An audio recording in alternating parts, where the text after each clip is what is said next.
Mira, yo aprendí español como idioma extranjero y la verdad es que mucha gente me hace la misma pregunta todo el tiempo, que es, ¿cómo puedo hablar con un acento casi nativo? Es decir, ¿cómo puedo casi engañar a ciertos hablantes nativos para que a veces piensen que yo soy hablante nativo? A fin de cuentas, tú puedes tener el nivel más alto en un idioma. Puedes tener un C2 certificado, puedes conocer miles y miles y miles de palabras, pero todavía sonar poco natural al hablar. Así que dame 10 minutitos. Te voy a mostrar cómo pulir tu acento para sonar más nativo y a veces, quizás, engañar a la gente. So what most people tend to do is basically pronounce a foreign language with sounds from their native language, which obviously doesn't lead to a native sounding accent. When I see a word in Spanish, I don't want my brain to think, how would an English speaker pronounce these letters? I want separate sounds in my head in Spanish. Ultimately, sounding native-like isn't just knowing the full alphabet and pronouncing each sound correctly. It's a bunch of tiny habits: where you put your tongue, how much you open your mouth, which syllables you choose to stress, how long your vowels are, your pitch moves. If all of these little micro habits in your Spanish or in whatever language you're learning come from English or from your native language, you're going to sound like someone who's learned the language, which I will admit isn't necessarily a negative thing.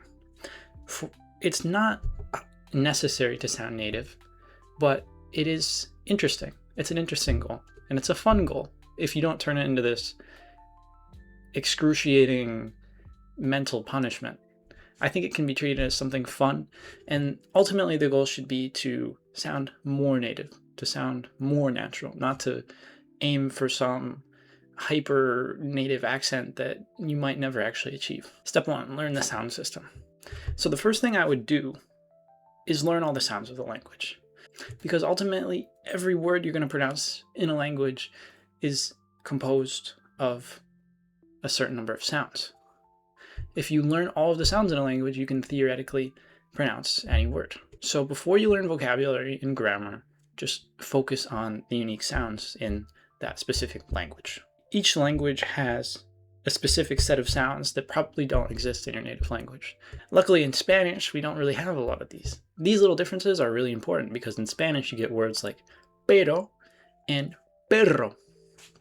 Two different words with just a slight difference in pronunciation. You've got vowels that generally stay much purer than English vowels in Spanish, and depending on the variety you're learning, you've got other consonants and pronunciation patterns you need to learn. So I would literally just make a checklist of all of the sounds I can't produce very well, and then I'd attack them individually. I'd listen, I'd copy, I'd record, I'd compare, I'd repeat until producing that sound doesn't require a ton of conscious effort. So step number 2 would be to stop trusting spelling. This is especially important when you're learning a language where the writing system looks really familiar, because familiar letters can lead you to think that the sounds are very similar to your native language, or whatever language you've learned that has that similar alphabet system.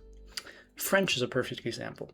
You can see a word, and your English-speaking brain will desperately want to pronounce every letter the way English has taught you to do that. Just don't do that, please. You need to develop a direct relationship between sound and meaning, instead of always going writing equals English pronunciation rules and then the approximate foreign sound. This is actually one of the reasons why I love learning languages heavily through audio. Before I build a strong visual representation of a word in my head, I love to have hundreds of hours of already listening to the sounds and probably hearing the most common words hundreds, if not thousands of times. Step 3 is to choose a person. Now, this is where I think things get really interesting, because if I seriously wanted to develop an extremely convincing accent, I wouldn't imitate 100 people. Often online we hear of shadowing and this idea of basically imitating native speakers. But I think it's more valuable to imitate a specific small group of speakers. In fact, I'd choose one person.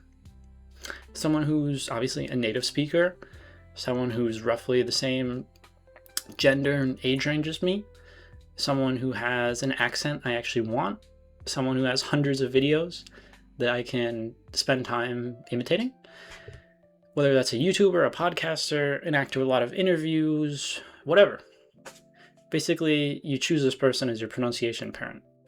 Because think about it. If you spend one day imitating someone from Madrid, and then the next day imitating someone from Mexico City, and then Buenos Aires, and then Puerto Rico, and then, all these different places, you're going to be feeding your brain a ton of different models of what the language sounds like.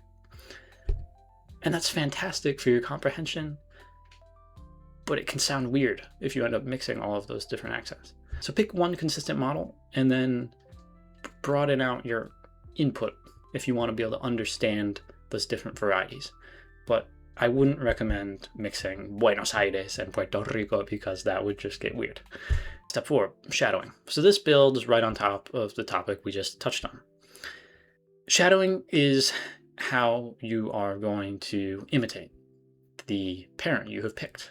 So take a short clip from your pronunciation model, maybe 5 to 10 seconds, listen to it, then imitate it as accurately as humanly possible. But don't just copy the words, copy everything, their rhythm, their pitch, their gestures, their emotion, the way they just sort of move and express themselves, everything. You're basically doing an impression of this person, and you're probably going to feel a little ridiculous, and that's a good sign. Because one of the biggest mistakes learners make is trying to sound like themselves in the language they're learning. Don't. I think it's actually good to become an actor. For just 10 seconds, be that person that you're shadowing. Step number 5, record yourself. Shadowing alone has an issue. We don't always hear ourselves accurately. So record yourself. Take the original sentence, play it back, compare it to the original, and ask yourself, do I really sound like a native? And if you really want to take this a step further, you can send your audio to native speakers, friends, and ask them to compare it for you. Turn this into a feedback loop that gradually gets better. Step 6, the part people miss. Prosody. Basically the music of the language. Rhythm, stress, intonation, timing, pitch. You can pronounce every consonant correctly and still obviously sound foreign if the melody, the overall musical flow of the sentence is similar to your native language and not the language you're actually trying to speak. Listen to the difference. So here's just a little example. If I were to just say a basic sentence in Spanish with the driest American rhythm. Hola, ¿cómo estás hoy? It's like, it sounds correct, but it doesn't sound like, like something a native speaker would actually say. Like normally in real life, you see someone, they're like, hola, ¿cómo estás hoy? Hola, ¿cómo estás hoy? Like, it's like, there's more of a musicality to it, a certain flow that just isn't there if you don't get the flow, the intonation, the musicality, the prosody behind everything. Basically, this is what makes your accent feel native. It's hard to explain, but you just hear it. Step number 6, massive input. Here's the thing everyone was expecting me to say. Just listen more. Just get more input. Because you can't imitate sounds that you haven't heard a million times. And look, after hundreds and potentially thousands of hours of listening, you do start developing an intuition for what simply sounds right. Sometimes you'll hear yourself say something and immediately think, no, a native speaker just wouldn't say it that way. And that's an incredibly powerful stage because you start auto-correcting yourself. So watch YouTube, listen to podcasts, watch shows, talk to people, just get listening in and ask yourself occasionally, what is this person doing here? Why are they saying this sentence in a certain way? When now that I think about my Spanish, I don't think I do that. So basically you train your ear and your mouth eventually follows. So here's my final message. If there's one thing I want you to remember, it's that your accent isn't permanent and it's also not a problem. I do think it's important to have an understandable accent, but I don't think it's necessary at all to have a native-like accent. It's basically just an aesthetic thing. But what I do want you to know is that through these habits and changes and a lot of intentional effort, you can get a more native-like accent. You need to hear differences that you don't currently pick up on and make these little corrections over a long period of time. You hear, you listen, you imitate, you record, you correct, and you repeat. and that's the system. And if you do this for long enough, you no longer feel like you're doing an imitation of an accent. You just realize, oh, this is how I talk now. Así que si te gustó el video, dale like a la campanita y suscríbete, porque voy a seguir subiendo más videos como este. Muchas gracias por tu tiempo y chao, chao. Peace out.